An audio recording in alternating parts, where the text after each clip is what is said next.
My name is Ergun Janer.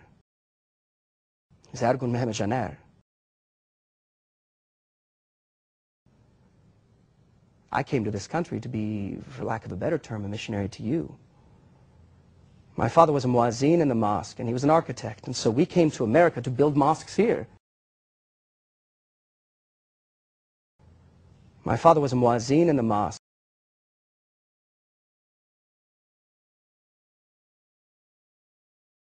Father was a muazzin in the mosque. I have never worn my laundry on my head. It's called a geffia. No, I never did drive a taxi. I have never worn a silk shirt open to my navel with gold chains dangling in the midst of the chest hairs, and going up to people saying, "Hello, beautiful woman, come with me. Come on, I'll give you 10 camels for the woman. Come with me."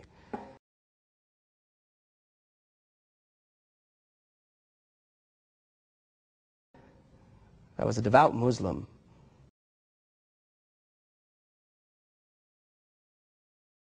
Here's what I mean. There is no one, and I mean no one, not a mosque, not an imam, not the mullah, not the ulema, no one can say they speak for all of Islam.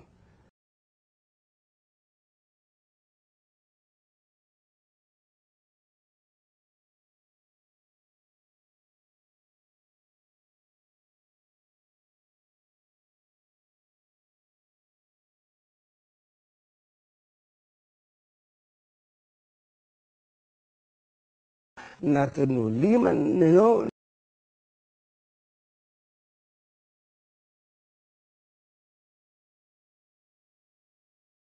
We meet on Fridays.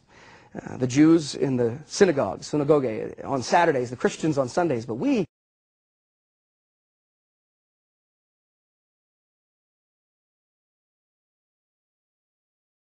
synagogue on Saturdays, the Christians on Sundays, but we Jumu'at prayer. That's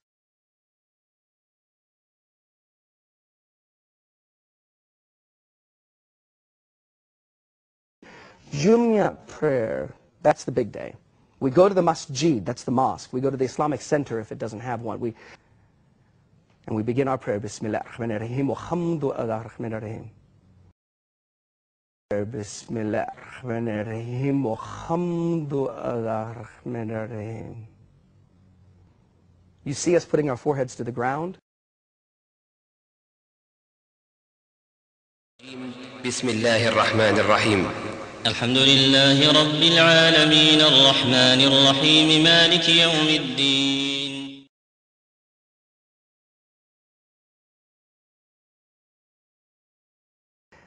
But supposedly, on Muhammad's 40th birthday, he had a convulsion, seizure. At the very beginning of the hadith, that's the recorded sayings of Muhammad, it says that Muhammad rolled on the ground and roared like a lion, foamed at the mouth, and when he comes out of the seizure,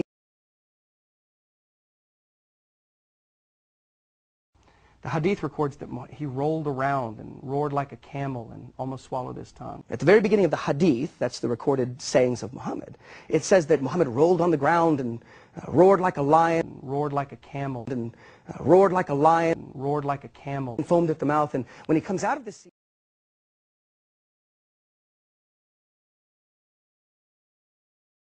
we are invested in what is called shahada. That's the creed, the kalima. It is the first pillar of Islam. There is no God but Allah, and Muhammad is his final prophet.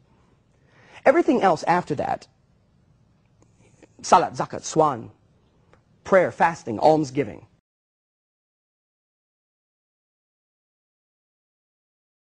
salat, zakat, swan,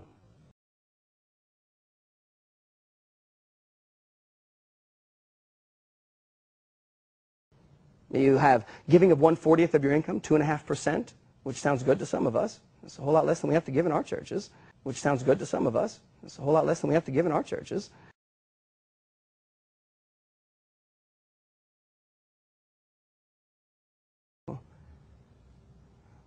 Most of us don't act out of rage, we act out of desperation.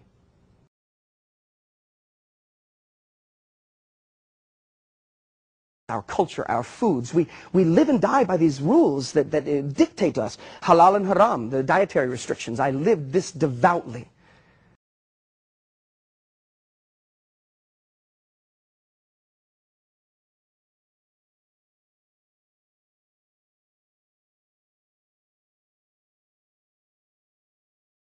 You have to realize that for many of us, faith in Christ means losing our family, our friends, our homes, our jobs, our country, our culture, and some of us, our lives. They didn't mock me. They didn't make fun of my accent. After the service, the first service, Jerry dragged me to Pastor Clarence.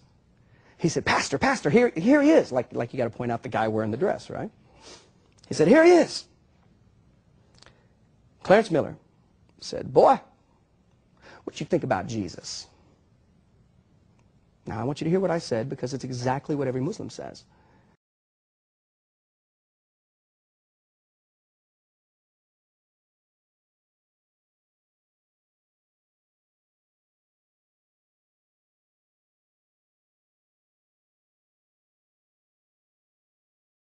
Jesus, that's why they picked up stones to stone him. Jesus said he was God.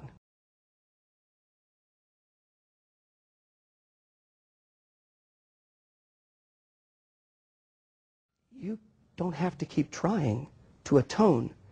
One of our leaders, Shabir Ali, the debater, is often famous for saying, before he died, saying, why would one man's death apply to anyone else? One of our leaders, Shabir Ali, the debater, is often famous for saying, before he died, saying,